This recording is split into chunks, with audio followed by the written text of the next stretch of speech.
From this to this.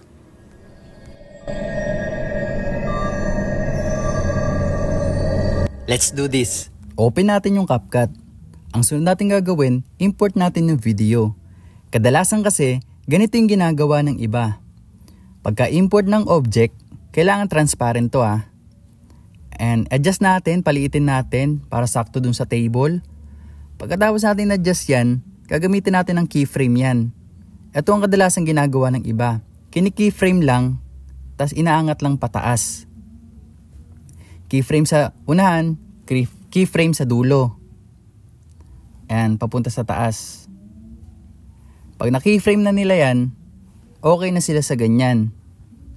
Pero, ang gagawin natin, iba. Hindi yung ganito. Kasi, parang ang pangit tingnan kapag straight lang umangat. Ang gagawin natin ganito. Dapat, pag nag-keyframe ka, i-keyframe mo pa rin sa una. Keyframe. Simula nung nag-angat yung kamay. Keyframe tayo dito sa unahan. At mag-keyframe din tayo sa dulo. Yung pagkaangat natin. Yan, hanapin natin. Yan, yung pagkaangat natin, mag-keyframe ulit tayo dyan. Parang ginawa natin sa una. Pero may sunod tayong gagawin na step. Para hindi siya parang umangat lang. Kailangan yung parang nagpo-float siya. Gagamitin natin ng video effects. Hanapin natin yung yung effect na rebound swing. Pag meron na tayong effect na rebound swing, mas gaganda na yung tingnan kasi para na siyang nagpo-float. Hindi katulad kanina na straight lang siyang umangat. Mas okay kung gagawin nyo to.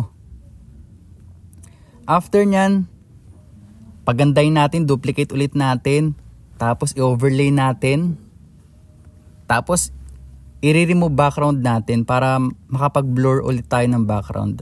Makapag-focus tayo dun sa object. Ngayon, custom removal natin. Gamitan natin ng brush, adjust natin.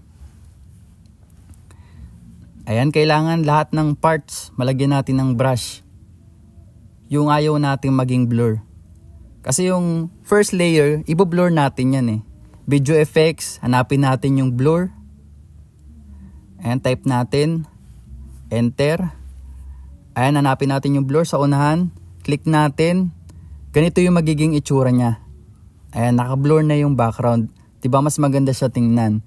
Pagkatapos natin i-blur yan, titimplayin ulit natin yan. Ayan, pwede natin adjust yung blur. Para hindi masyadong malabo. Ngayon, adjust na natin siya. Timplayin natin yung brightness, contrast, at iba pa. Kung okay ka na, save mo na yan and ready to export. From this to this.